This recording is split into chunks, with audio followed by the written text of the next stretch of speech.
morning, everybody. Thank you. I like the energy already. I'm Jessica Baskis. I am with Impact 100, and we are so excited to have you here today. This is a really great workshop, and I feel like the people that come to this workshop get the added value to make their LOIs even better. So we really do appreciate everybody that comes out, and we hope that you leave here with some valuable info to make your grant request as wonderful as possible. So we're Impact 100 of Palm Beach County. I just wanted to say in the back of the room, we have snacks and water available, so feel free at any point to grab from back there. At the very end, we're going to do a drawing for a door prize, so we'd appreciate if you could stay for that.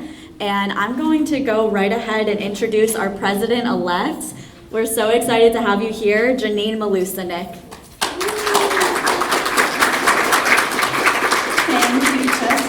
I want to thank you, Jessica, as well as the entire grant review leadership team that's here today and put this together. Shannon, Jessica, and Laura, thank you so much for everything that you do for our community and for Impact 100. Our partnership with the nonprofit community is extremely important to us.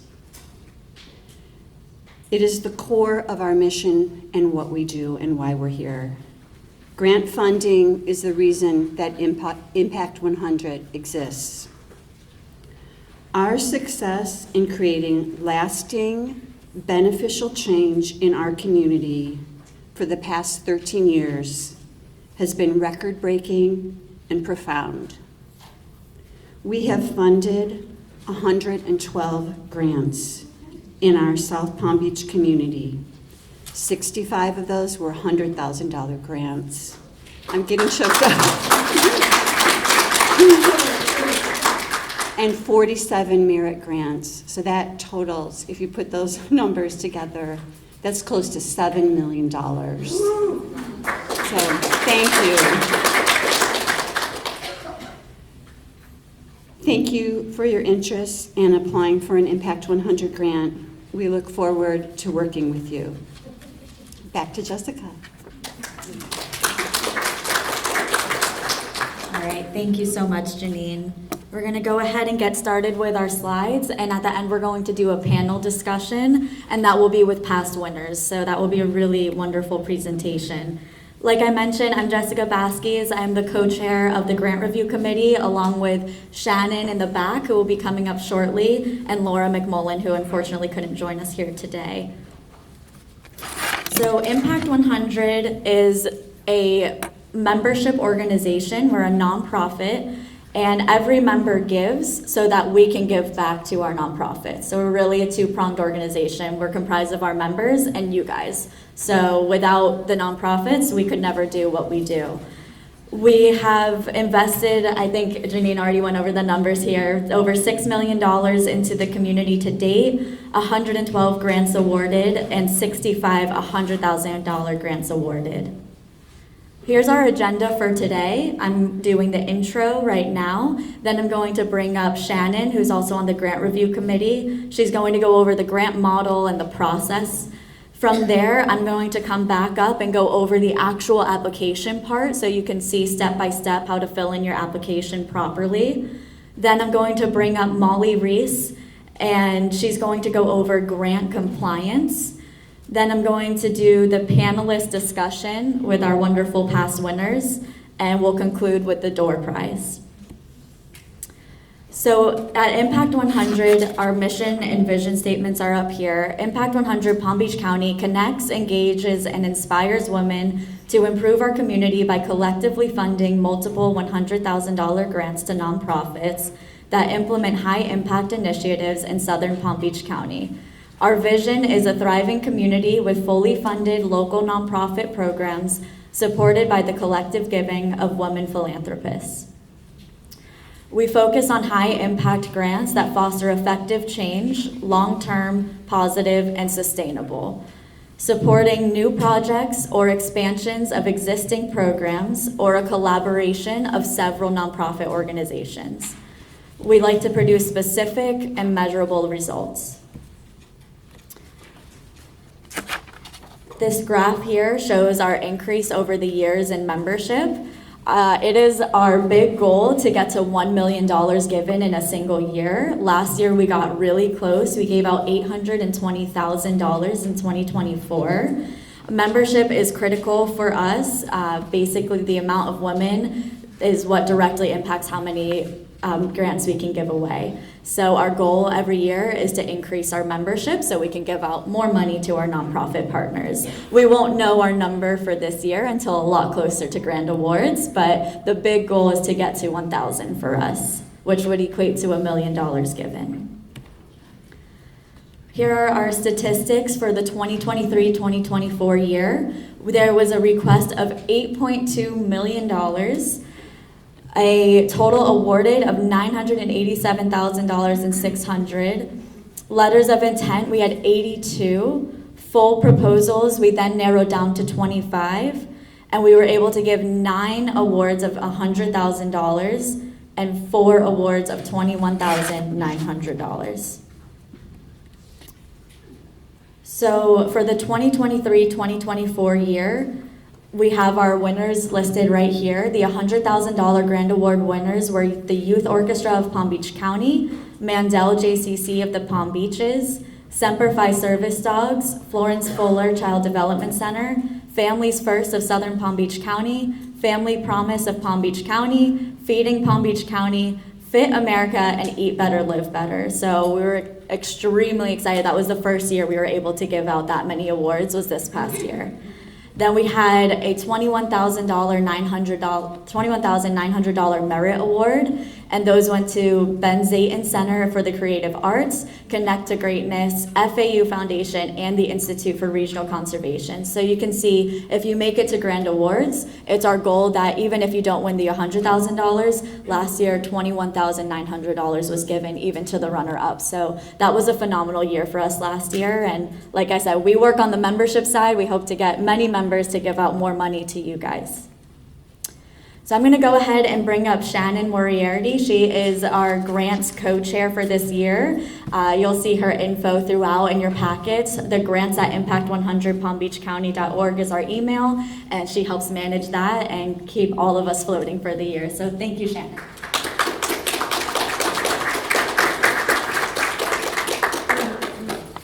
Hi, thank you so much for being here. Just out of curiosity, how many people have attended one of our trainings before?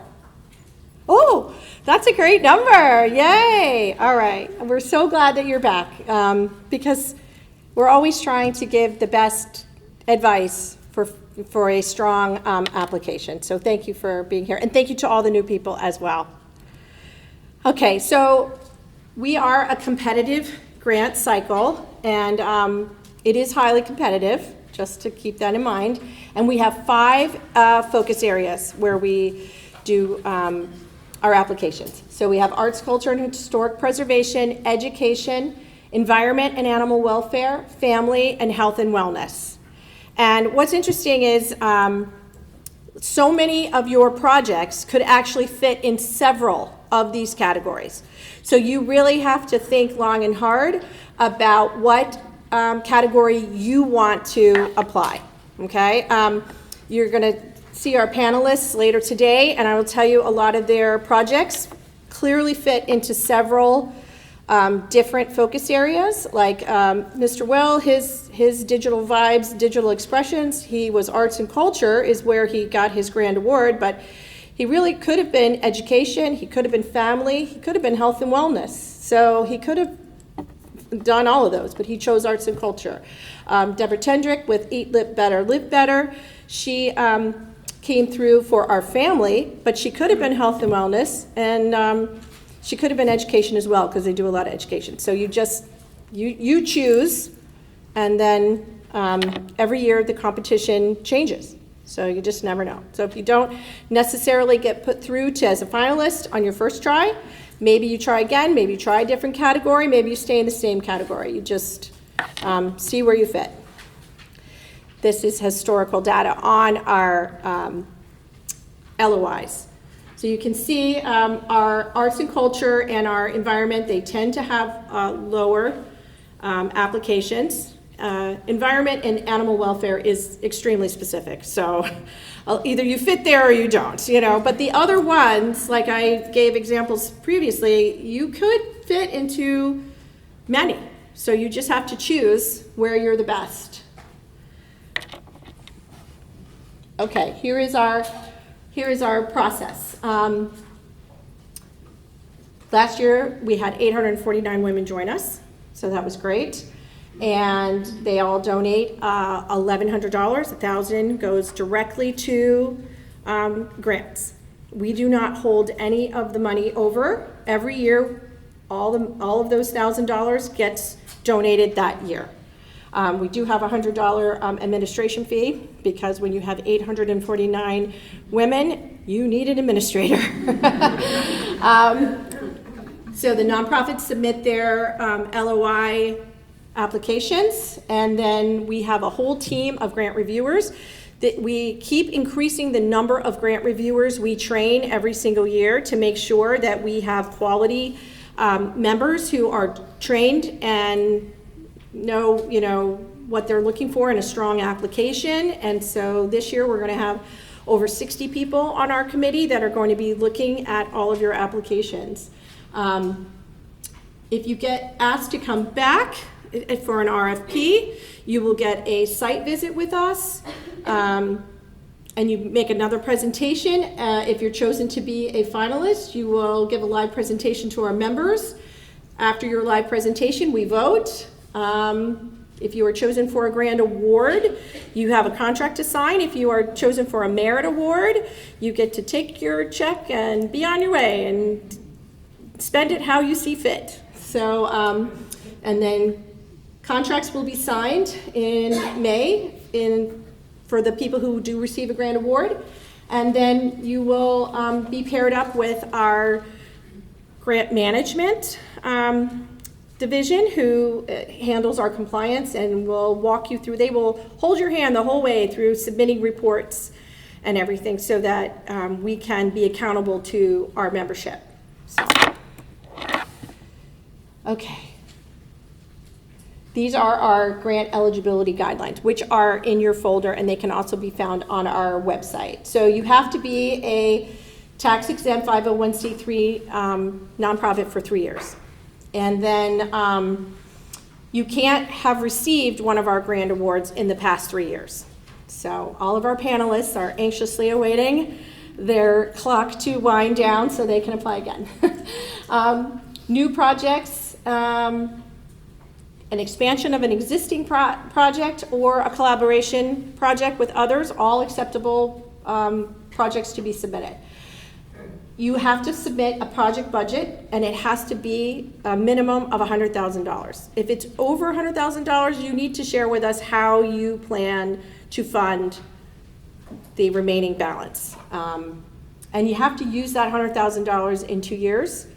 You know, sometimes things happen, like COVID happened, and a lot of people had to extend a little bit. So, you know, under extenuating circumstances, you can be given extensions, but the plan has to be for it to be spent in 2 years. Okay, and projects must be implemented in our service area, which is Southern Palm Beach County. Here is Southern Palm Beach County. So there are 2 impact chapters in Palm Beach County. We are Impact 100 PBC, and we represent the county from Lake Worth Road south to the Broward County line. Impact the Palm Beaches is our sister organization based out of Palm Beach, and they do Lake Worth Road north and west to Belle Glade, and they go up to the Martin County line.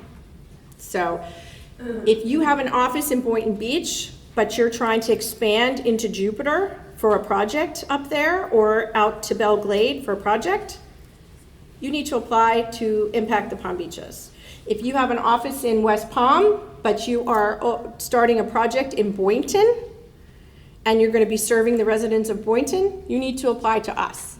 So it's not where you're located, it's where your project is and who you're serving with your project.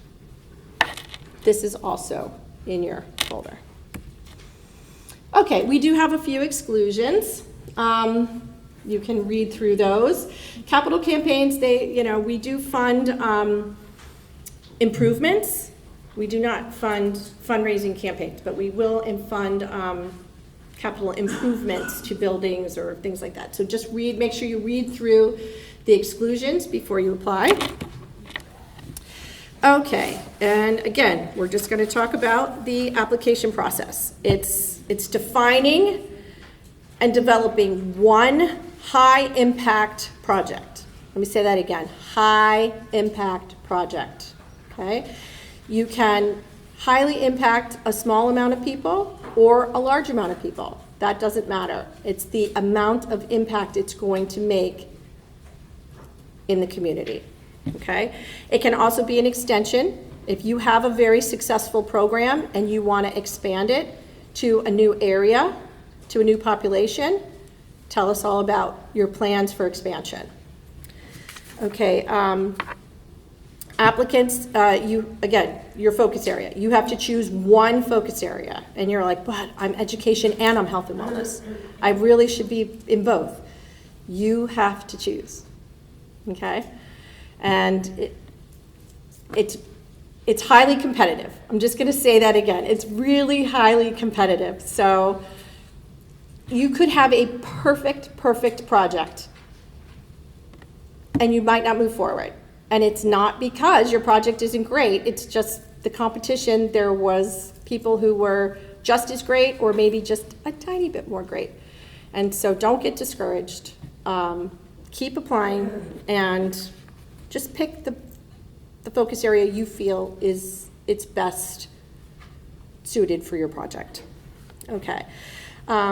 You have to create a online account with the Community Foundation of Palm Beach and Martin counties. And if you already have one, you should have a login. You'll sign into that to start your LOIs. If you don't, you'll just register because they are the platform that we currently use. You must complete an eligibility quiz on their platform first. That will just help you to vet out that you are meeting all of our requirements, because we don't want you to waste your time submitting when we're just going to have to turn you away because you submitted something for Belglade or because you've only been a nonprofit for 2 years. So it's just like a reminder to help you so that we don't waste your time. It is a two-step application to get to the finals. It's the LOI, which is reviewed by our grant reviewers. So last year was 82. We had to take 82 and bring it down to 25. That's really hard. It's really, really hard. So I will tell you, every detail you can share with us is important. Okay, we expanded our word limits this year because we want you to feel like you are really able to tell us about what you're doing and how you're going to impact the community. Because sometimes it is just the simplest little things that will push you out till next year. So 25 people got asked to submit a full proposal, which is just a deeper dive into your LOI. Just tell us more. Tell us more than what you told us before. And you have to maybe provide some more documentation, but it's just a deeper dive into the LOI. And then from 25, we brought it down to 13.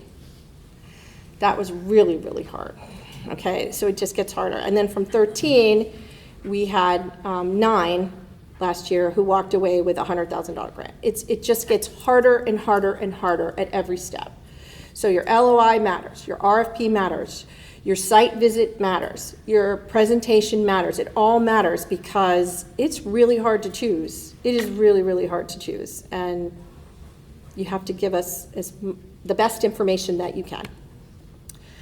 Okay, so once you hit submit on the platform, you can't go back. Now, you have quite a long period of time that you can work on it, and you can just save it. You can just save it, you can come back to it. But once it's submitted, there are no changes. Okay, there are attachments that are required, okay? If you are collaborating, we would like to see those letters, okay?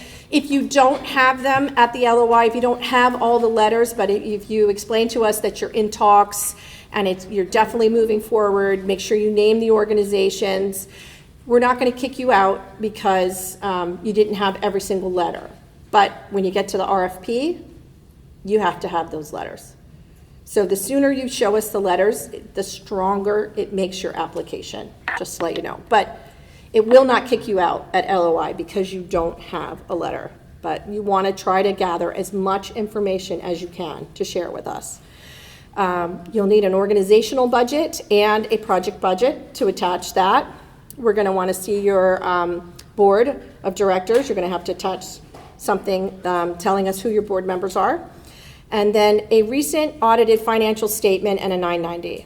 So if you don't have your current, like last year's completely audited yet, that's fine. Give us a previous one. But we do want to see your audited financials. Again, RFP, it'll be required.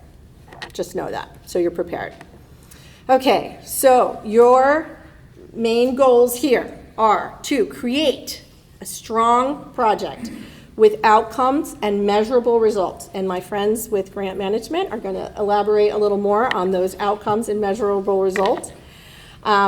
We do have an LOI listed on our website under the nonprofits tab. That was a very, very strong application that was submitted a couple years ago by the HAB Center, and they agreed to let us share that. So it's a very good example of a strong LOI that was submitted if you want to read one. It is on our website. You want to characterize your project in your RFP in your 90 minutes. Okay, so if you get to move on to the RFP, just remember that 90-minute site visit is really, really important. That you get to just tell us everything that you didn't feel that you were able to tell us in writing, to show us how you are achieving your goals and how you are making an impact in the community. This is a tip from Noreen Payne, if you've ever heard her speak.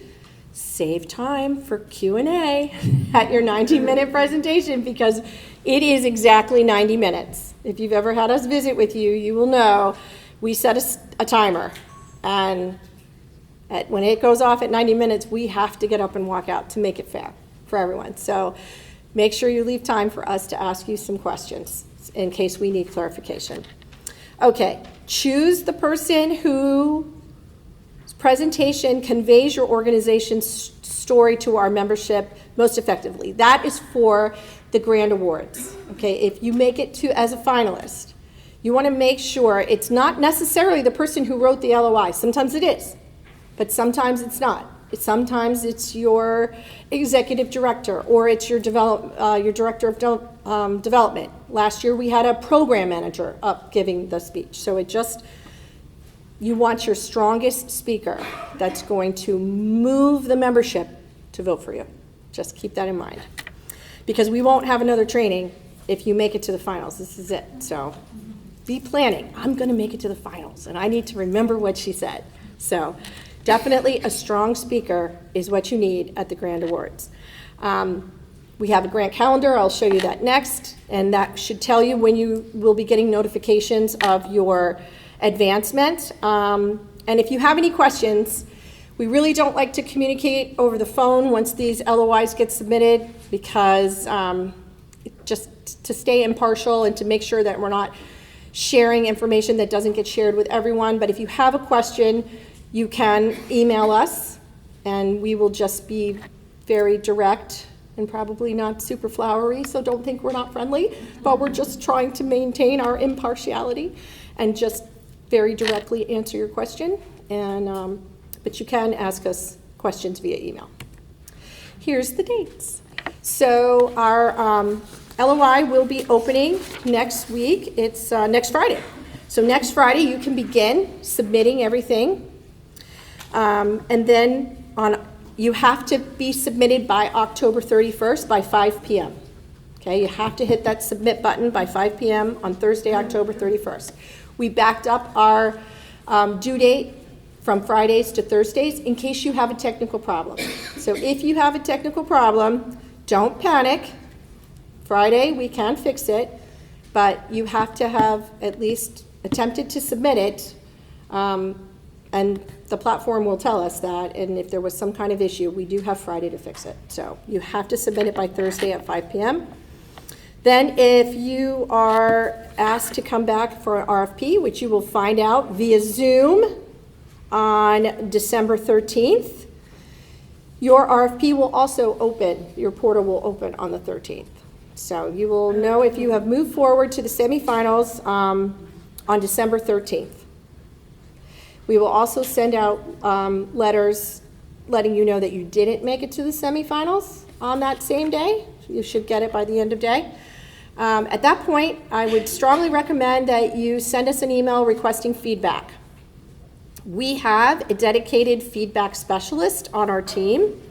She's amazing. She will comb through your LOI application. She reads all of the committee's reviews and notes, and then she crafts you a personalized letter letting you know how it could have been presented possibly a little stronger. So I'll give you an example. We had Young Singers a couple years ago. They applied and they were talking about their expansion into Boynton, but they really weren't definite on where they were going to expand. They had some ideas about where they were going to have their expansion chorus begin, but nothing was definite. And so that year, the reviewers just felt like there was other projects that were more complete, that were stronger, and so Young Singers did not move on that year. And they got the feedback that we would really like to know your location. We'd like for you to have that set. And so the following year, sure enough, their LOI had their letter of collaboration with the city of Boynton Beach. They knew where they were going to be. They were ready to roll. They just needed the money. So sure enough, they were a Grand Award winner. So again, don't take it to heart if you don't move forward. There could just be a few tweaks that will make your application stronger. Ask for the feedback, because that's how you get it. You have to ask. Okay, January 9th is when you have to have the RFP submitted. Again, same thing. You can make changes up until January 9th, but once you hit that submit button, you're done. It's mid-January to mid-February is when we conduct our site visits. You will be contacted by the grant review team to set up your site visit. Save time for questions and answers. April 2nd, Wednesday, April 2nd at Neiman Marcus, we will announce who moves on to the finals. That is a live presentation. If you make it to the semifinals, you will be invited to attend. And then on Wednesday, April 23rd, is our Grand Awards at the Boca West Country Club. And that's where your live presentations will take place. And we will vote right then and there. And before you leave that luncheon, you will know if you are a Grand Award winner or a merit winner.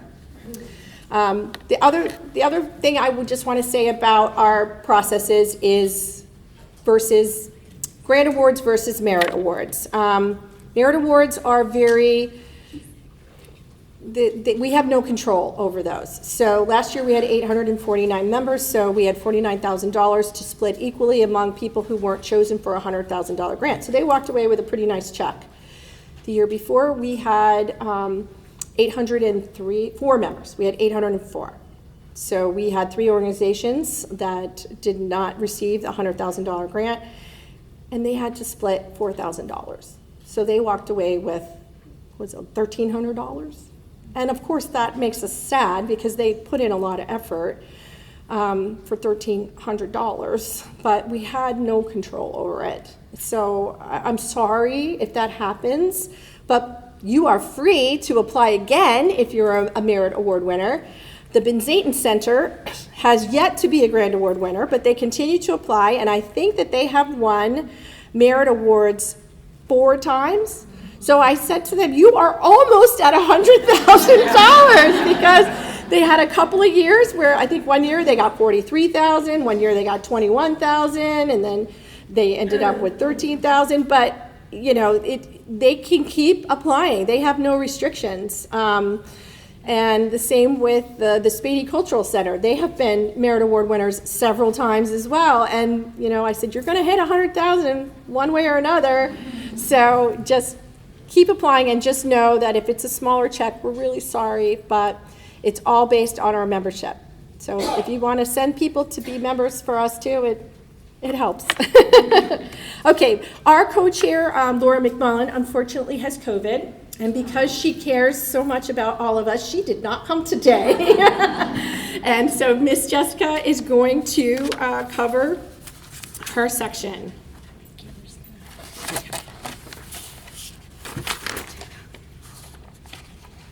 This is the technical part. Laura's our techie, and Jessica and I are not techies. So we were like doing rock, paper, scissors over who had to do this. And I was like, Jessica, I'm sorry you lost. Yes, this is our technical part. This is where we're going to go ahead and talk about how you physically go and actually apply. These slides will be available. I'm going to do the best job that I can, but I am filling in for our wonderful Laura today. So this is the website that you're going to go to apply. It's the Community Foundation website. It's the actual address is yourcommunityfoundation.org. I personally just go to Google and type in Community Foundation of Palm Beach, and it's the first one that pops up. What I do too is once you go to this site, save it. You can bookmark it in your tab because you're gonna probably, like Shannon said, keep referring back to it. You're gonna save your progress as you go. So you can start once the LOIs open up. You can start working on it, get the information. You can even save information there. It's just that once you hit that submit button that we can't go back. There's a save button though that will show you. From here, you're going to press on the login page there, and you're going to see this page right here. This is the grant interface website. On this page, this is technically your login page. If you've been here before, you'll have a login, and if you forgot your password, there's no problem. There's a forgot password button on the bottom. But you can see the link up top here. That's where you can go straight there, or like I said, on the first page, you can just go to the Community Foundation website and find it through the website. This is where you'll create your new online account. You'll see in this screen, it's for your organization's information. One thing that we want to point out is it's going to ask for your organization's tax ID and phone number. The way the number needs to go in is displayed here. For example, if your number has capital letters, it does need to be capital. So just certain things that we want to make sure you're all adjusted when you submit correctly. The system is very strict, so we just want to make sure that when you do go and submit your tax ID, all that good stuff, that it's in properly. If you see this pop up here, this is a duplicate tax ID. This means that your organization has been on our interface before. There is a support email there if you need help getting added to your organization. So if you're not able to log in and you get this button here that shows, oh, eat better, live better, you've been here before, so you need to go and contact here to get your login straightened out so you can create, basically what they'll do is they'll add you as another user. So if you're somebody in the organization, the tax ID number has already been used, but you personally have not logged in before, we have a workaround for that, and you have the email right there. You're welcome to take a picture, but like I said, this information will be provided.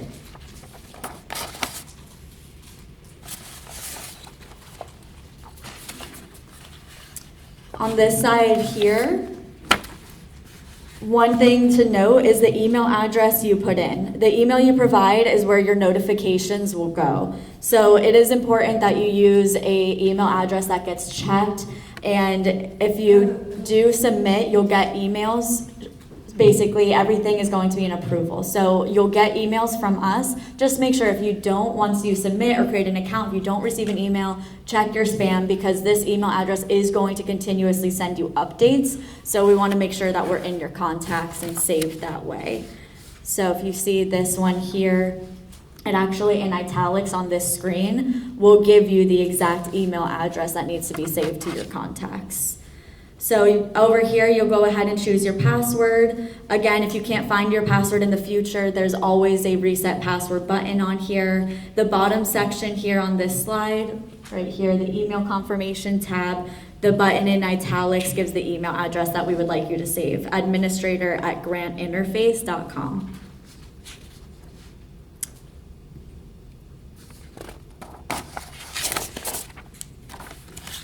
On this slide here, the left-hand corner highlighted in yellow. Did I skip?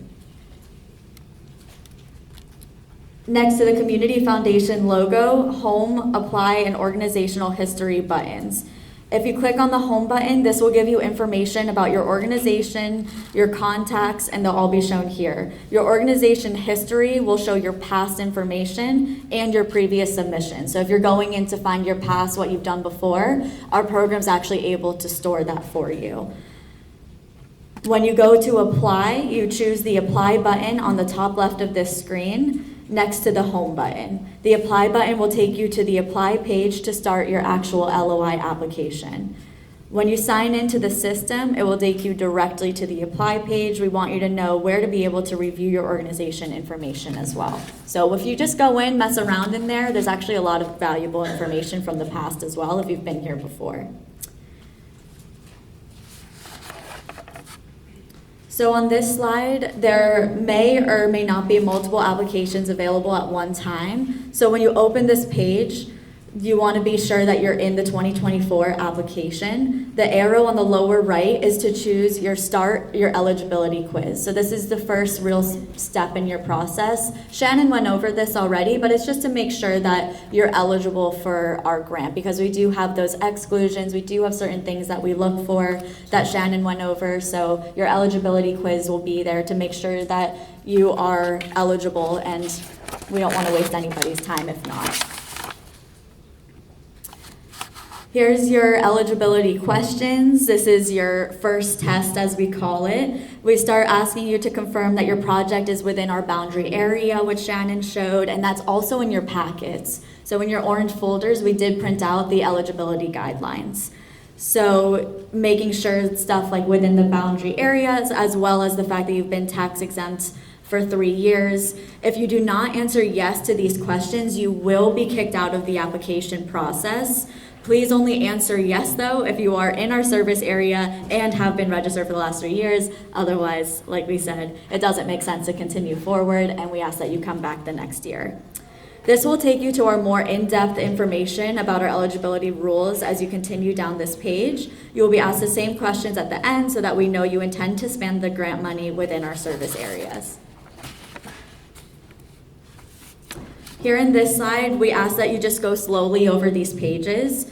These are specifically designed to let you know what types of grant applications we are looking for. If you follow along on the outline, you will have a clear understanding of what projects we look for. Here's moving forward with our eligibility questions. Once you have completed reading through the guidelines, we ask you to certify that your project fits within our criteria. I know I sound like a broken record, but we do got a lot of projects for some reason that don't, so we're trying to continue to sort through as best we can. If you choose no, you will be bumped out, and the system is designed to only allow access to the organizations that fall within our criteria. If you answer yes to these questions, you can go ahead and click that Submit Eligibility on the bottom right-hand corner, and you will go to our next slide here. This next slide will let you know that your eligibility has been submitted, so you will have the confirmation, and then you can press Continue. The next slide will let you know that you are eligible for the Impact 100 Palm Beach County, and it shows the dates that the LOI opens. Our LOI will be open September 6th, and that's when you can go ahead and get started. If you are at this Apply page when the LOI is open, then you can go ahead and move straight on through to the Apply blue button.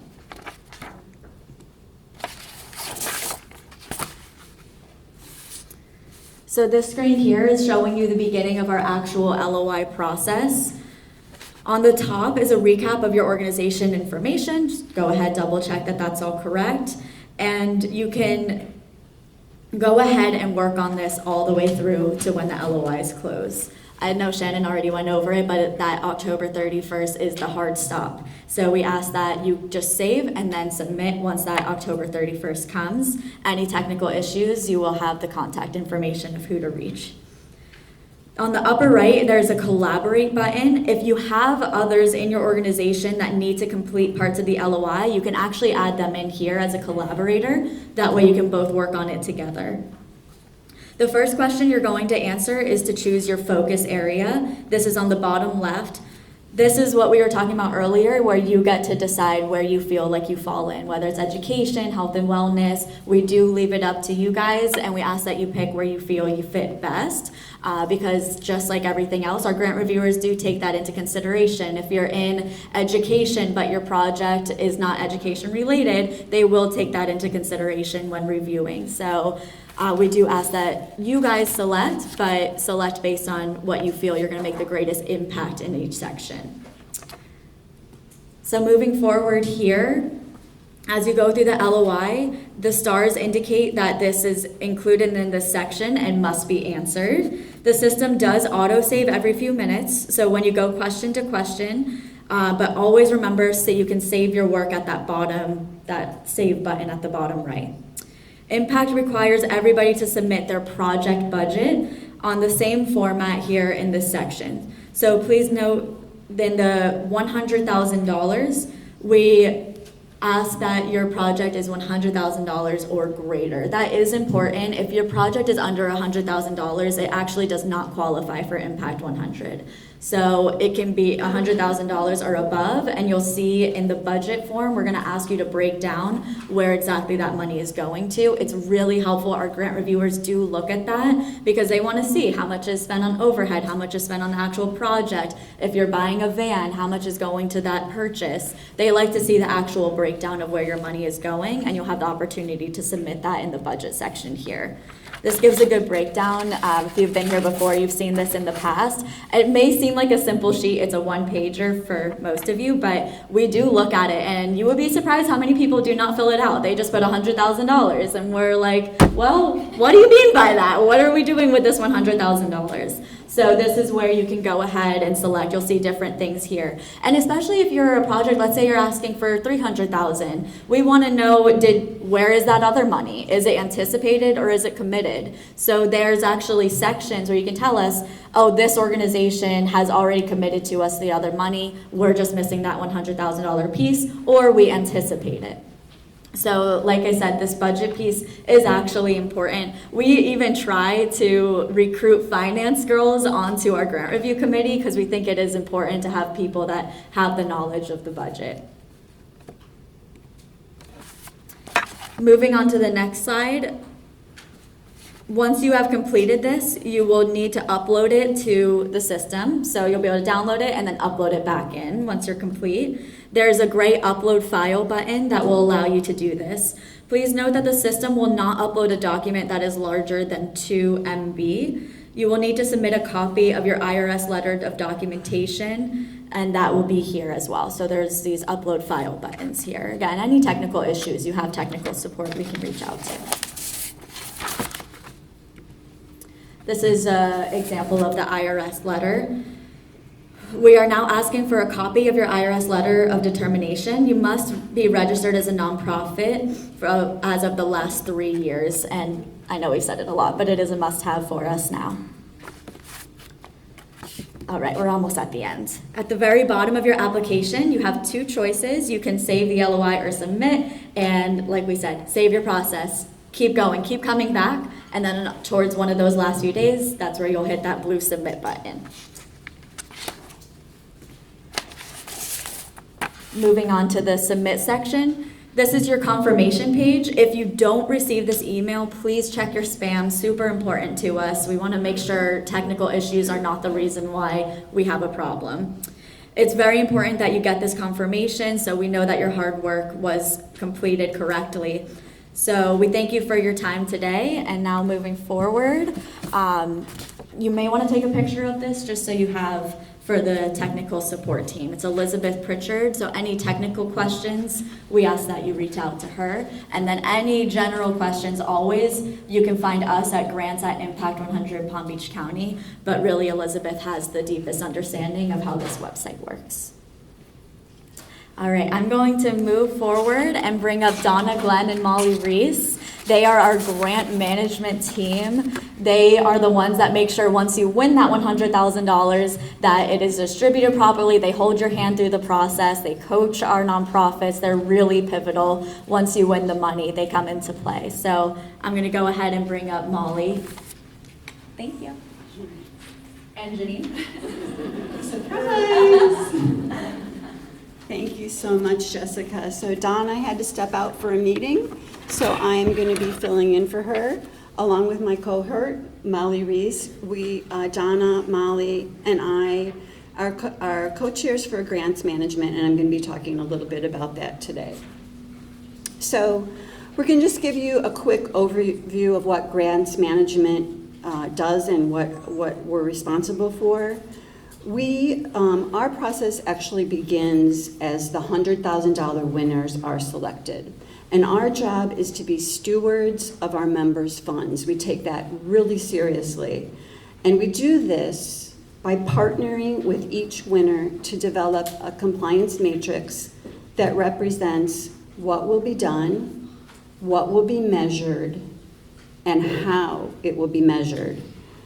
This document becomes part of the grant contract for each project.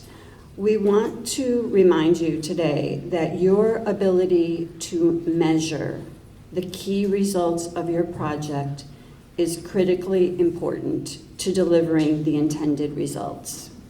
We have learned a lot over the past 13 years, and with past grantees, all 65 of them.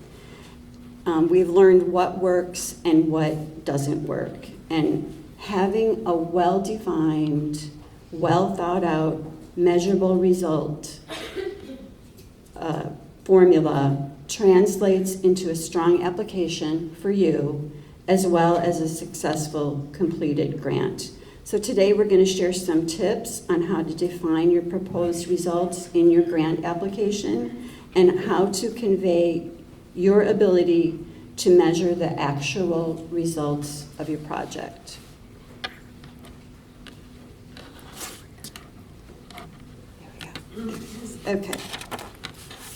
Okay, I'm going to talk about strong outcomes and measurable results. You're going to hear that a lot from us about strong measurable results. Most program results are a combination of outputs and outcomes. Outputs are things you can count: number of clients served, items produced. It might be like pounds of food. It might be number of therapy sessions.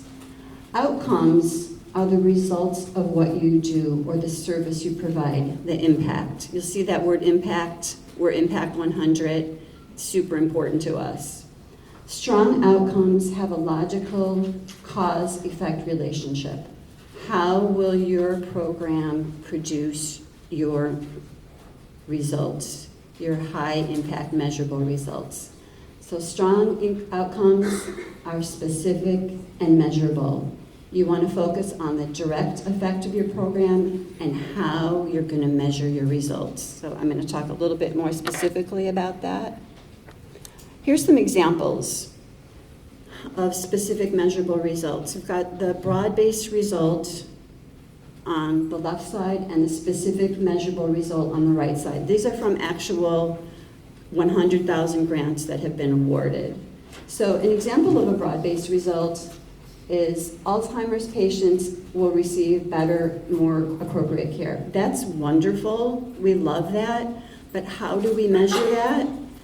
We're showing that in the specific measurable result. 250 trained nursing students will demonstrate appropriate communication skills. You can see the difference between the left side and the right side.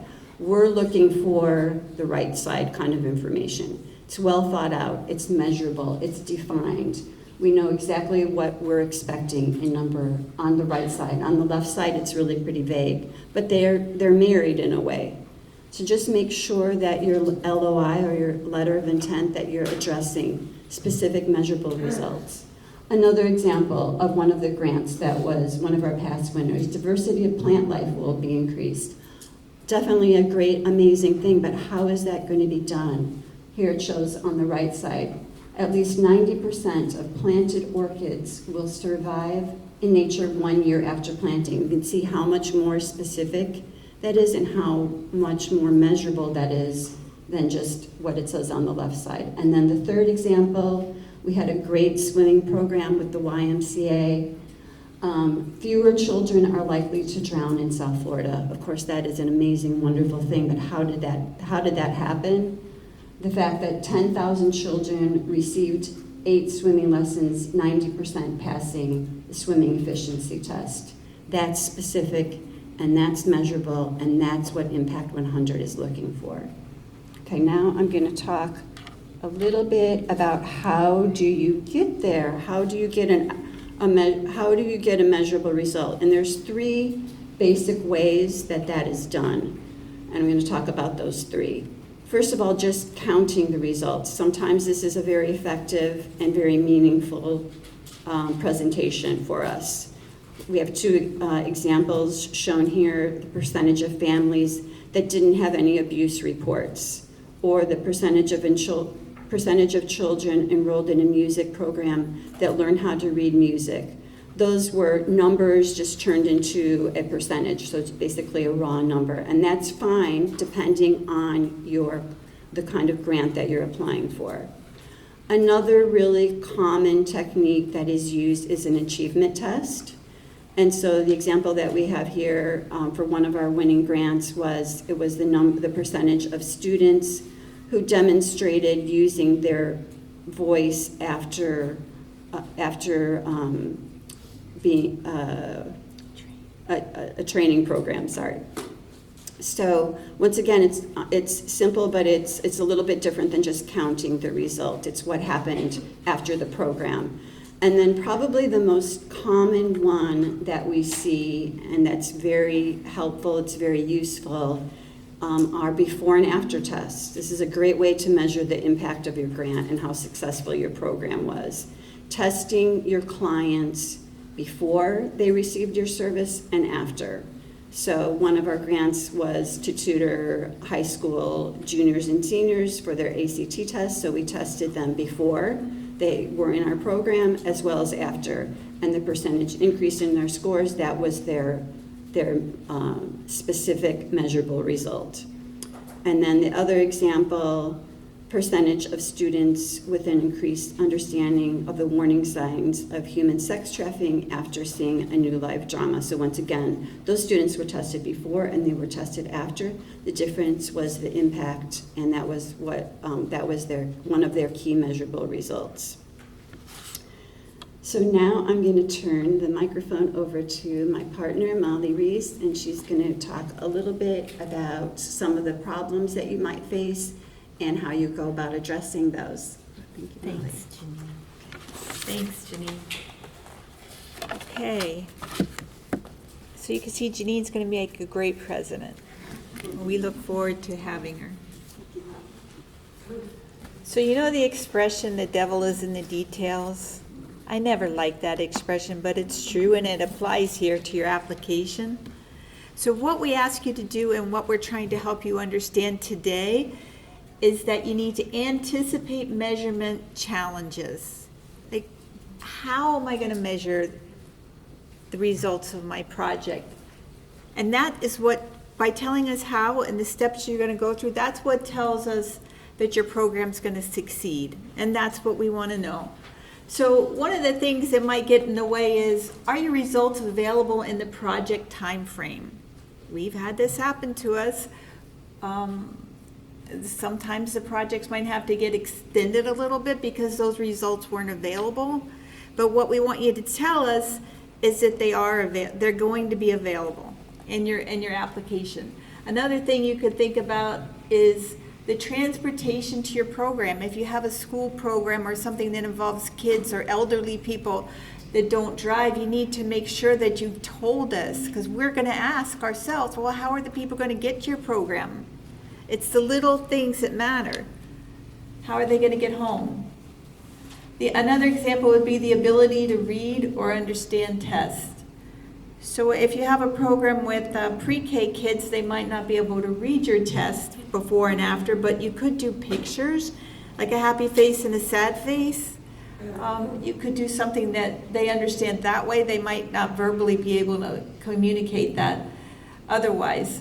Again, also there might be a language barrier, so you want to make sure that people can read the test and understand what they're being tested about.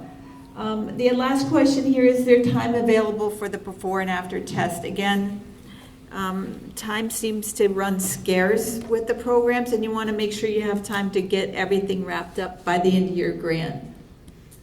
So I'm almost done here. We're down to the last few slides. We're going to document your planned partnerships is what we're saying here. Is the data that you need to prove you have demonstrated measurable results, is it available? Is it HIPAA protected data? Is it data you need to get from schools or other agencies? Is it like a hospital or a clinic? Can you access that data? You need to think about that now as you write your LOI and make sure that you can demonstrate to us through a letter that I believe Shannon already mentioned. Include the letter in your application that says, hey, we're willing to work with you guys on this program, and we'll be able to provide that data to you. Don't just say, hey, yeah, we're going to work with schools, and let us just think that we're going to assume that the schools say it's okay. It won't. So if your project, again, this is just repeating the same thing because it's so important.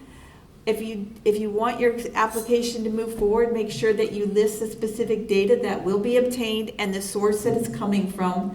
Make sure that you have a letter from that source organization that indicates that they're willing to support you. Or it's not saying you have to have a permit already. It's just a letter from the city saying, hey, the city thinks that your project's a great plan and they're willing to support you or encourage your project. Okay? We just want to make sure that you have those relationships established ahead of time. Okay, so now we're here for the fun part. And we have Shannon coming up to introduce our panel of grant recipients. This is the best part of the program, and it is truly worth waiting for because it's your opportunity to ask questions, and we will ask them and have our past grant recipients answer them. Here you go, Shannon. Thank you so much, Molly and Janine. We really appreciate you and what you bring to our grants recipients is wonderful. And thank you, Donna, for being here. Okay, so we have a wonderful panel of past applicants and Grand Award and Merit winners that we would love to bring up. And I had originally asked them to introduce themselves, but they're always so modest. So I'm going to introduce them I'm going to do the introductions for them. All right, first we're going to bring up from Arts and Culture and Historic Preservation, Mr. Wilfred Romulus. He is with Digital Vibes. And if you work with children, you need to know this man. Noreen Payne and I this year went to the Kids Fit Jamathon. Oh my goodness. It is amazing. This is the showman of all showmen. He can teach and entertain kids. They don't even know they're learning. They're having so much fun, and they're doing healthy, fun activities. He is amazing. And they're writing songs, they're dancing, they're doing fitness. He has so many awesome programs going on. And we thank you so much, Mr. Will, for being here. In our education focus area, we have Mr. Jonathan Cabot of the Mandel JCC of the Palm Beaches. Thank you so much, Jonathan. Jonathan is really doing wonderful programs for the special needs population of our community. They are really creating a more compassionate community, and what their grant award was for swim lessons for people with autism, and it's just a fantastic program. So if you work with a special needs population, please know that the Mandel JCC has wonderful programs, and they really are helping to create a more compassionate community. Thank you so much for being here, Jonathan. In our environment and animal welfare, we have Ms. Liz Dutra. She is with the Institute for Regional Conservation, and they are keeping our local ecosystem strong, and they are protecting and restoring our native plant and animal species. They are a quiet group who are just very quietly going through behind you. You don't even know that they're part of the reason that our parks and natural resource areas are so beautiful for everyone to enjoy. They're really doing fabulous, fabulous work, and we really appreciate you being here. Thank you. From our family division, we have Ms. Deborah Tendrich from Eat Better, Live Better. So they are a powerhouse organization that are doing nutritional education for families and individuals. They are helping our community live more healthy. They're making sure that everyone is eating better and that the healthy foods are available for everyone. So thank you so much for all that you do, Deborah. And in health and wellness, last but not least, we have Ms. Allison Box from Feeding South Florida.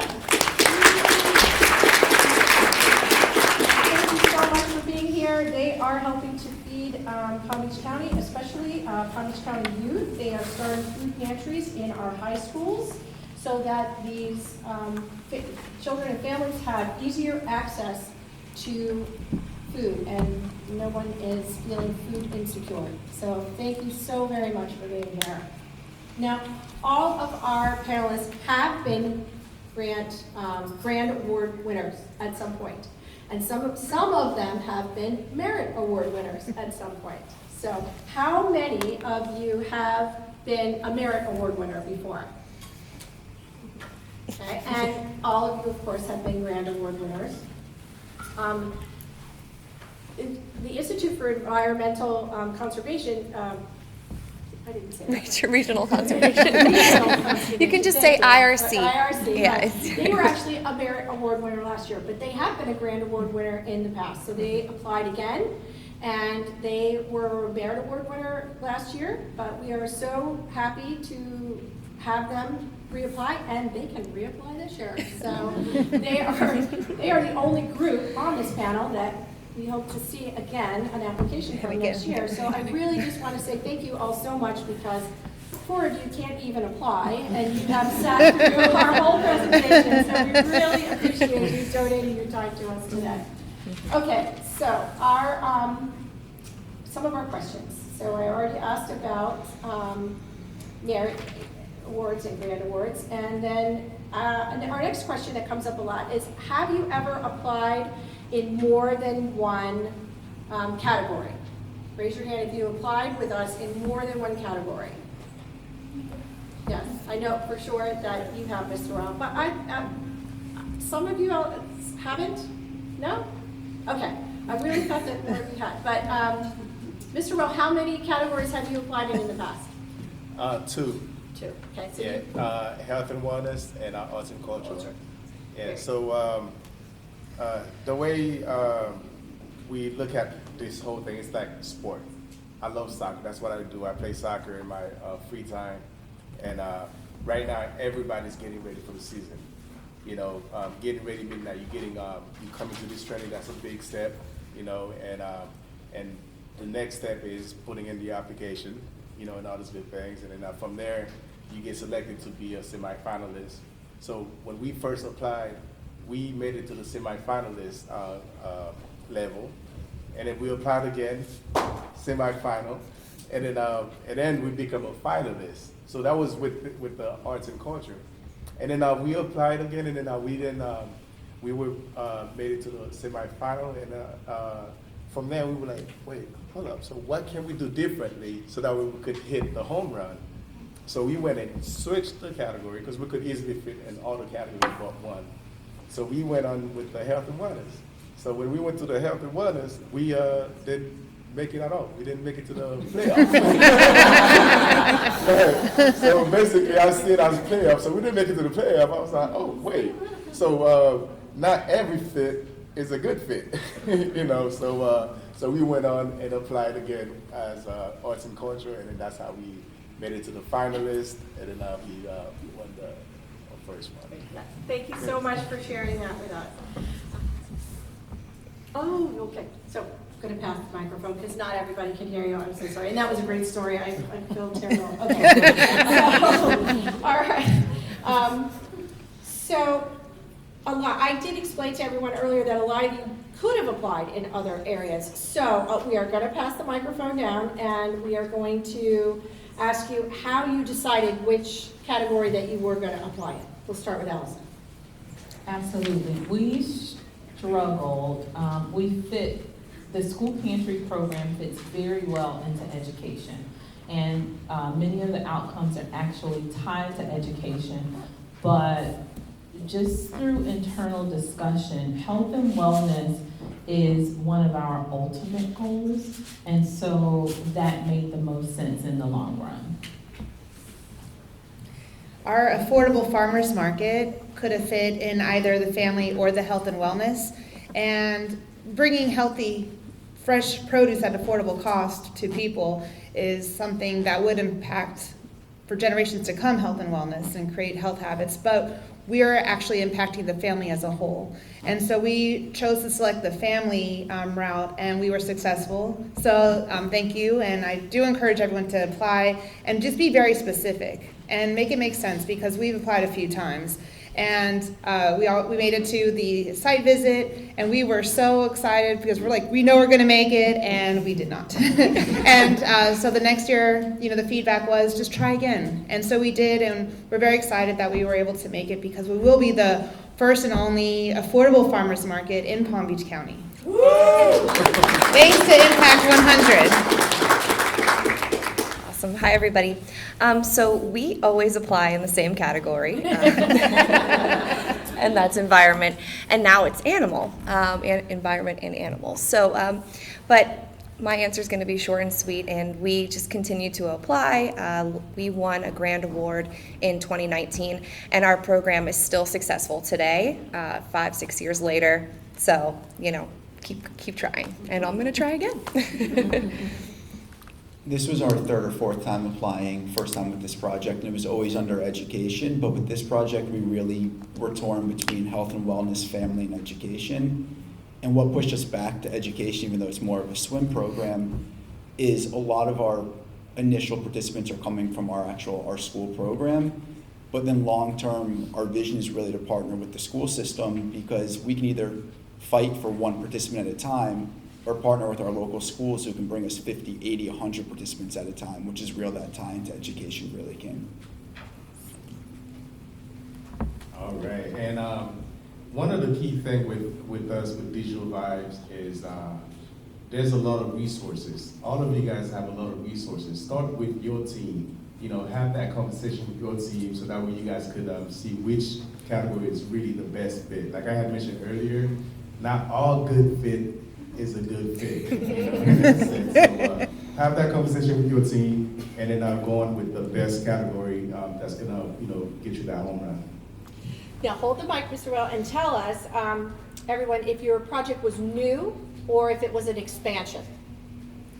Yes, so as far as for the very first time when we applied, it was a new project, and Children's Services Council had a great idea initiative, so we went on and used that same project and applied with Children's Services Council, and we were able to award that grant. So we did a lot of modification and tweaks based on lesson learned, in that sense. So when we got the award, it was no longer a brand new program, but we initially started off as a new program. Ours is a new project, and we got really lucky that it's a new project for the JCC, but the national model for swim instruction for kids with autism was also just written last year by a woman who lives in Palm Beach County but works on the national level, so we were a very logical partnership for them as well to pilot in her own backyard. Every time we've applied, it's always been a new project. So when we won our project in 2019, that was a new program, and then this round was a new program as well. Our project was a new project under the umbrella of our current grocery assistance program. And so it was brand new, and we're excited to push this forward in partnership with the Impact ladies. Thank you. Our school pantry model is not new. It was more of an expansion, but it was a new program to Santa Lucia's High School. So what we've learned, especially beyond the pandemic, is that food insecurity, hunger has increased, and it's extending beyond the normal people that are affected by it. And so, right now, Feeding South Florida is a larger organization, but we serve 4 counties. We try to really communicate that we serve locally, even though, it seems like externally we're this massive organization. Right now, the need in Palm Beach County is so intense. We have only 2 school pantries in Palm Beach County, but a waiting list for probably about 25 or 30. So Santa Lucia's High School is in great need, and so it's newer to them. We're extremely excited because it's going to be transformative. So new to Santa Lucia's need, but the model is extremely efficient and used nationwide. Great, I'm gonna have you hold the mic, and we're gonna ask you to please share with us how your site visit with us went. And please be very honest, let everybody know what it's like to have a site visit from us, what was good, what you would have done differently, what you did great. You obviously did great because you all made it to the finals, but just any advice you have about our site visit. Absolutely. When you said be honest, I had to change my answer. So the site visit for us was riddled with anxiety. We had applied before, but we didn't make it past the LOI phase. And so with every step, there was a celebration at every step. And so when we made it to the next phase and were preparing for the site visit, I had 2 meetings with everyone involved. And every meeting we sat, we looked at what we submitted, we talked about the program. We also decided who was going to present, how we were going to present, all of these kinds of things. On the day of the site visit, I got there probably about 2 hours early, set up the room, tried to anticipate everything, how many people, and of course, when the group arrived, there were more people than we prepared for, so we had to add extra chairs, but we were committed to staying in that room. We had conversations when the group was arriving. Do we move to another room? And I'm like, no. we're doing it in this room because we really wanted to give the committee a sense of how incredible and necessary this program was. And for us, being in this intimate space would help communicate that. So the session was absolutely incredible. Well, such a invested committee. I was impressed by that Impact 100 does as much as they do to really engage in the process and throughout, even up until now. We've prepared our presentation and actually we left time. It seemed to us like the committee was surprised that we left, a little bit, but it was intentional because we did not want to go over that time. It was communicated at this session prior that if you run out of time, the timer's going off. And so we had a little bit of time left before Q&A and also wanted to do a walkthrough to be able to actually give a visual of what the grant funds would support. But an extremely wonderful, thorough process. Our, like someone else said, our entire team, program team, fundraising team, individuals that would touch the project at every phase participated in that because we wanted to show the committee that we're invested, committed, and also open to any feedback and suggestions that the committee would provide. Well, I love getting together with the ladies. It's fun because you get the chance to brag about your project and what you're going to be able to do. But to prepare for that, it was a process for us too, because we showed our grant proposal to some of our board members and our volunteers, and we asked them to try to give us questions that were not answered fully in the proposal. We wanted to make sure that other people could review what we were going to present and make sure that there's questions. And a new program, you as the person writing the grant only see what you know. People who are not as familiar with what you're trying to accomplish will see your proposal in a different view or not fully understand what you're doing. And so I felt it was really impactful for us to have some people who weren't as entrenched in our organization or program or the actual outline of our project to take a look at it and be able to ask questions from someone from the outside.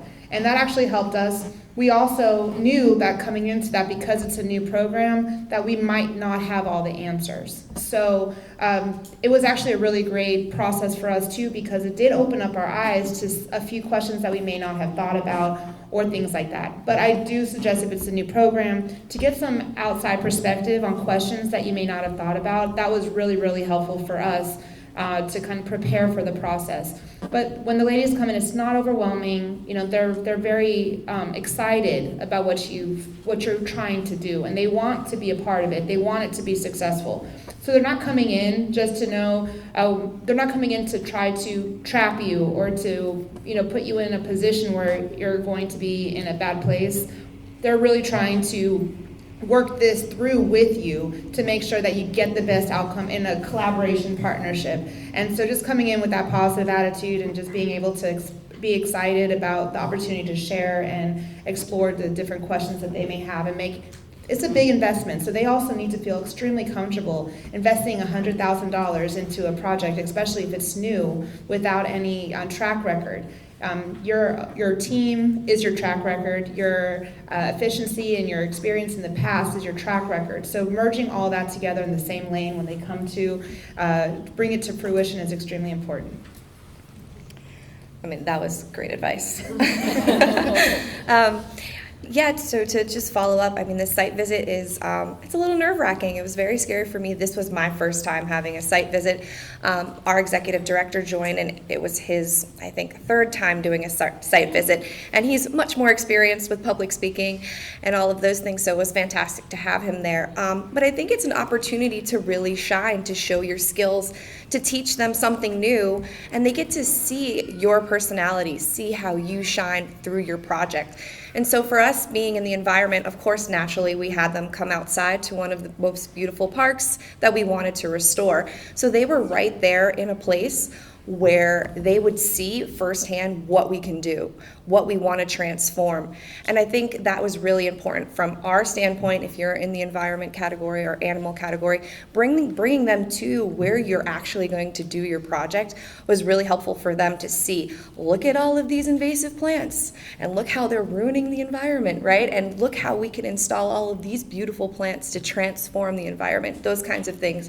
I will say, you know, make sure you have that all thought out well in advance, like they have said, you know, being really well prepared and saving time for questions at the end, I think is really helpful, just because those are things that you're not really thinking about when you're writing your grant. You're not even like, you know, so getting outside input, especially from the committee, is really helpful, especially if you make it to that final stage, and writing your speech, your couple minutes to really state your case is really helpful.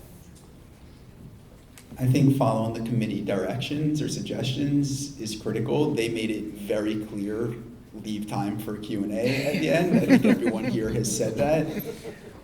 I think I'm a good one-step direction follower. I was here. That was, I think, very impactful. They were very clear they will walk out of the room at 90 minutes, I think it was, whether I'm halfway through a sentence or anything else. We spent about 2 weeks prepping for the site visit. In our, you know, this isn't a $2,500 grant or a $5,000 grant. Our CEO was heavily involved. And during these 2 weeks, we put a plan together, and he was going to be the main presenter. He comes from a very strong public speaking background. We went to bed the night before the presentation. We were fully set. 2 o'clock in the morning, my phone rings. Got a call from a colleague that another child with autism in Palm Beach County had drowned that night. And I called my CEO at a time that he does not want to hear from me and said, change of plans. This is what happened last night. And from 2 o'clock, I think the committee came at 9 o'clock that morning. From 2 to 9, we rewrote our entire presentation. Went from him being the speaker to me being the speaker. It went from a here's what we're doing to more of a passionate plea. It wasn't, let me tell you about what happened 6 months ago. It was, let me tell you what happened 6 hours ago. And it was very stressful to change our plan, but I don't know, and the committee might feel differently, I think going from the here's what we want to do to the here's why it needs to be done in real time was really probably game changing for us, to going from maybe marginal getting it to receiving it. But I think that personal connection, really driving it home, was huge. Yeah, your project is your baby. You know, you created it. The ladies that's coming to do the site visit, you know, they're coming in to hear what it is that you put in that proposal. Be yourself, you know, showcase your project. You know, I've been to the site visit numerous times, and one of the things that I didn't do was to have the ladies to see the program, see the kids in action, see our mentors in action. So with us, we were brainstorming how can we make sure that the ladies see where we at, where our headquarters is, and also seeing the team in action. So we went on and we did the program virtually. So they're virtual and the ladies are in person, so it was more hybrid, you know, in that sense. So so they get to see the kids and the mentors in action, and they were able to ask the kids questions, ask the mentors questions, and ask us questions, you know, since we left so much time for Q&A, you know, in that sense. So it's your program, just be yourself, just you know, showcase it, like Deb said, you know, it's your time to brag, you know, it's okay to brag, you know, and yeah. Okay, so tell us how, you know, a lot of people have given us feedback that coming up with these measurable results, these outcomes, it can be very overwhelming for a lot of people when they're trying to figure it all out. So just, if you could briefly tell us how you came up with what components of your program were going to be measured and what you were going to share with us as measurable results. How you created your metrics of what you were going to share with us. So with Digital Vibes, our program, although it's a multifaceted program, we don't really publicize that the kids are gaining the life skills, because they're learning audio production, video production, all those good things. So all of those are life skills. And at the same time, they're expressing themselves. Whatever it is that's bottled up in there, in their head, it's bigger than life itself. So, you know, they use the technology to really express that. You know, so with DV, we do a pre and post test, so that way we could make sure that we know where the kids are at. And at the same time, we use this system called Hemingway, and which we slowly transitioning from the Hemingway to child and youth resiliency measurement. It's questions that we ask the kids, like, I have a role model in my life. I care about education. Depending on how they answer those questions will guide us on how to start our mentoring program. Where do they need most help? And then at the end of the sessions, we ask them the same questions again to see, you know, were we able to pour into that empty cup, you know, the way they would ask for help. I think I was lucky. I come from a university background and mostly research-based, and we're writing education plans that all have measurable goals in it. But we really looked at what is our outcome across our areas. So for us, it's amount of swim lessons delivered, but then also improvement of swim competency skills for our kids. And then we also had a parent and training component. So how many of our parents are actually attending the parent trainings, and then pre and post test there. And then also, we're working with getting all of our families' GPS trackers in case they do go missing, because we know that drowning, first a child has to generally elope or go missing before they do have a drowning incident. So how many of our kids are getting those devices? So we really looked at the research that we were already doing on the project and the outcomes we were already shooting for regardless, and then tying those back into those measurable data-based points. Awesome. As a scientist, I'm also very familiar with measurable results, and I think making sure that you have lots of wonderful numbers that work out with your budget are going to be really helpful through this process. Can be difficult when you're talking about, cubic yards of environment or how many plants you can install, but really working with your budget and looking at what you can actually achieve with that dollar amount.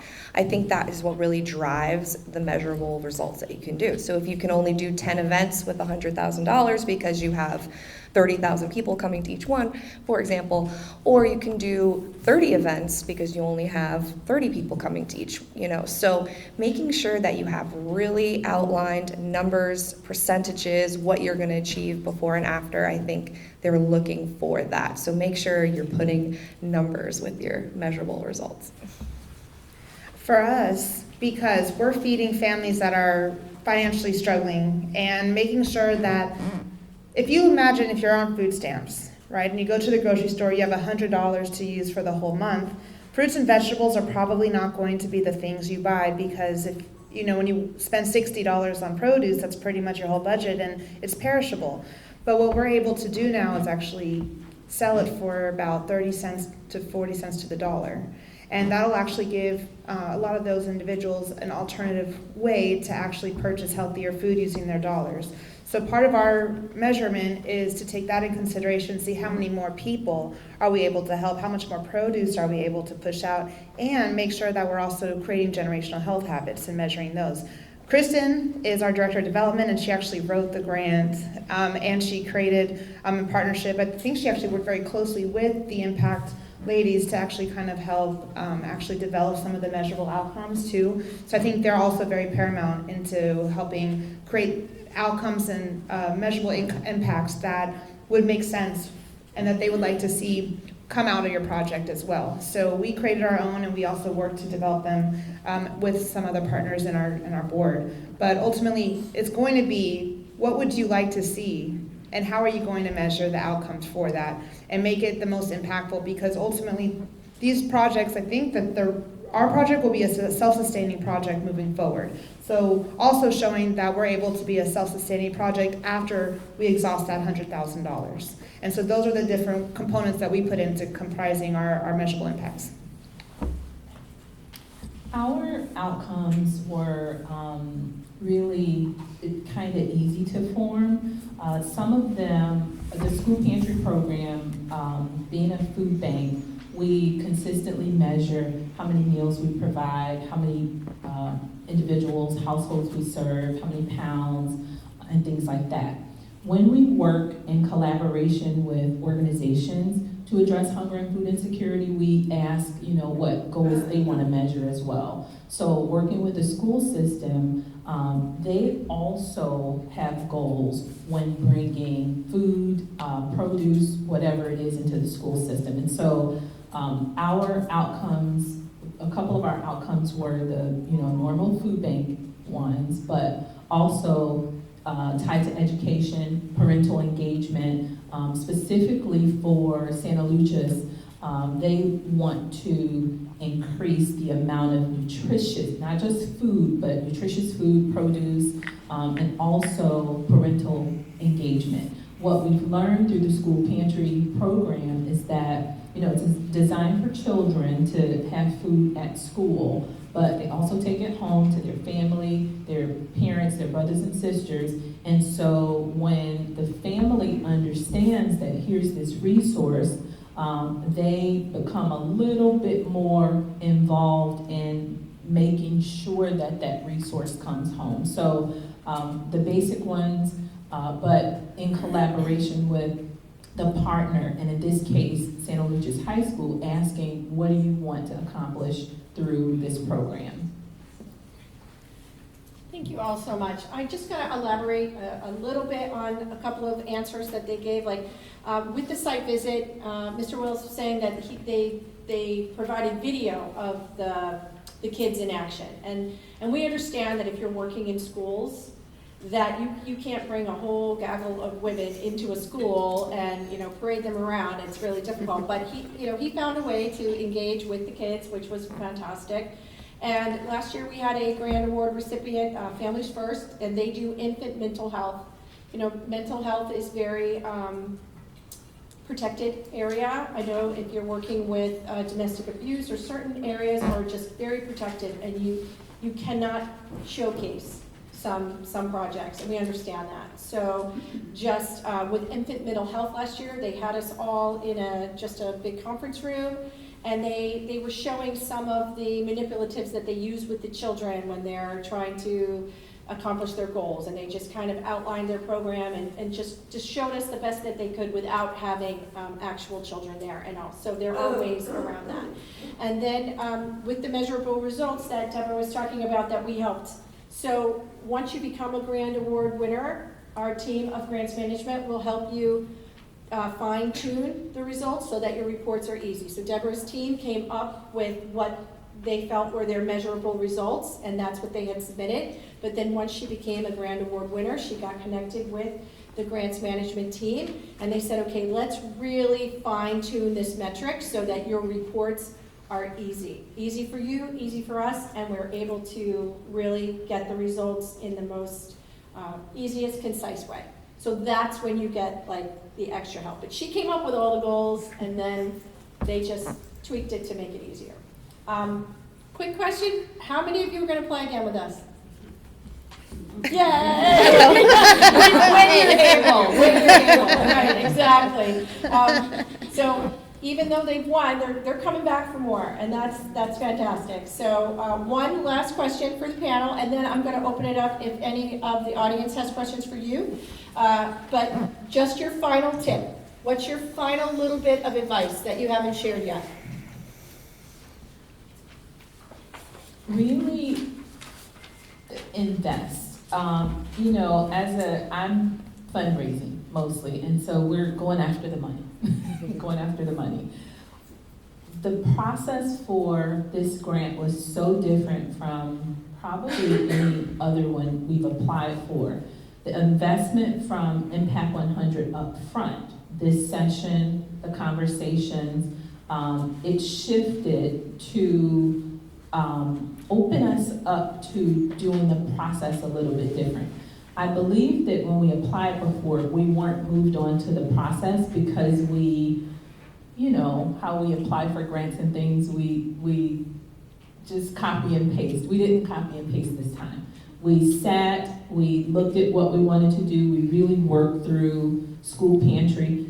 Throughout the process, we actually were planning to work with one, for sure, maybe two different schools that couldn't do it because of issues on their end, and we quickly regrouped. So my simple advice is invest in the Impact 100 is making the investment up front so that you can present a fundable project. And I say give it that due diligence and don't just copy and paste, from another application or something like that. I will tell you, after the second time of getting rejected, sometimes you're like, oh, should I just apply again? But you should, because our third time was a charm.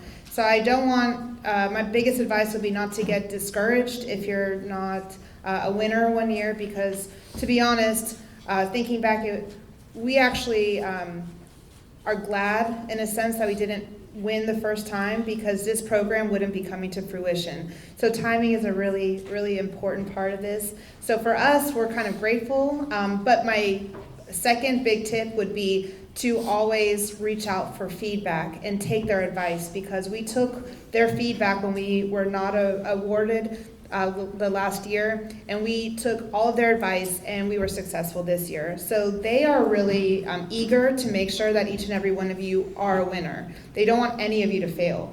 So when you reach out to them, they are so willing to work one-on-one with you to make sure that when you're preparing your grant for the next time, that you know where your shortcomings were and where to improve on, and they're very, very open and honest about it. But just keep trying to. Those are my two pieces of advice. She's got really good advice.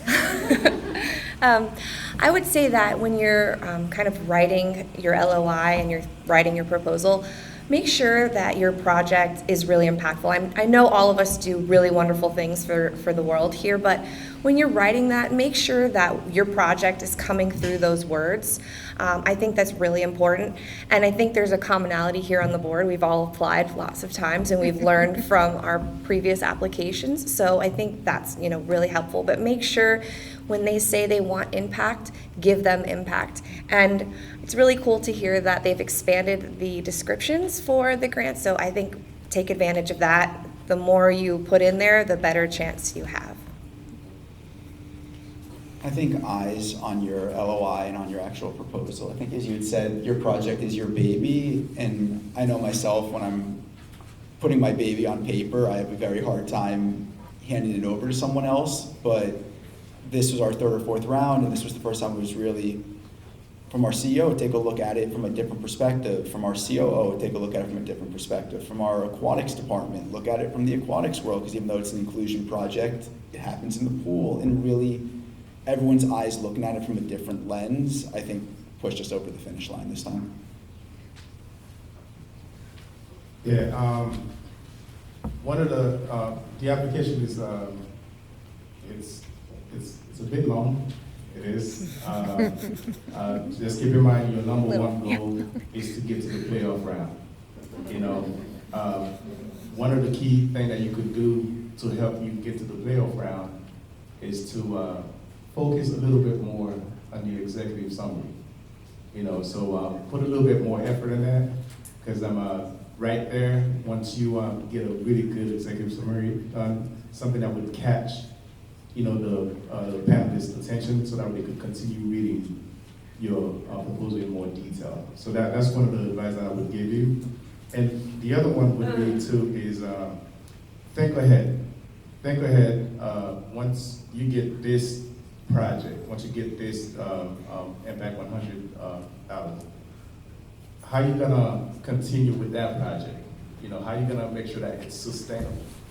You know, in essence, that with Digital Vibes, the school that we doing our mentoring program, that school been waiting on a waiting list for over 5 years.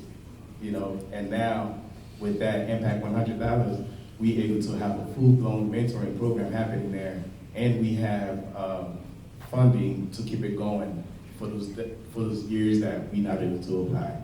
You know, so think about all of those things, and you know, share that with the ladies. You know, how you planning on keeping that program sustainable. So those are key. And I'm proud to say Digital Vibes is currently at 107 after-school programs throughout the county, and we expanded to Morton County. Super excited about it. And we drew it our very first gala. October 19th at the Loggerhead, so hopefully that's come out. All right, so now we're going to take questions, if anybody has any questions for our panelists, and then we're going to have our drawing. So, anybody have a question? Okay. I'm going to start here, and then I'll go to the back. Actually, my question was about sustainability. Given that they're new programs or expanded programs, what was your answer about it? Sustainability, mainly financial sustainability past the 24 months. Okay, who would like to, okay. I almost mentioned that. Okay. So one of the school pantry is an incredible model. It's extremely expensive to launch. And so with feeding South Florida, so it costs $120,000+ for one school pantry. That includes, so we're building an infrastructure in the school that doesn't have it. Also, it's the school year, 40 weeks of deliveries of food. And so I knew that question was going to come up with our site visit, and was prepared with full transparency. We're always looking for funding to continue to sustain, but we have 40 weeks to do that. And so what typically it's a reality. What typically happens, and what we shared with the committee, was that they will continue to get food at some level, a minimal level, even if not the same level. So that food access will still be there. Maybe not at the same level, but maybe at the same level. But we are actively looking for fund. We know that's a high need area, that's a food desert, that's a whatever. So we're continuing to look for funding, even though at the time we're awarded that it's not in place. And so I actually thought that was going to get us a no. But really grateful that it didn't. So, yeah. For the sustainability, our program's a little different because we created one where people are actually investing in our program for themselves. So because we're offering the affordable farmers market, people are actually purchasing the produce at cost, which means that we're able to take those same funds and reinvest for more produce for the next round of families to come in. So for us, it was actually a different way for sustainability. The biggest investment is refrigeration, and we wouldn't have been able to have it without this grant. And so the sustainability long-term is self-sustaining, and also the only thing that we would really have to kind of focus on is our increased electric bill, because refrigeration, doesn't decrease it. So that's really the only thing, and we already have some support for that moving forward.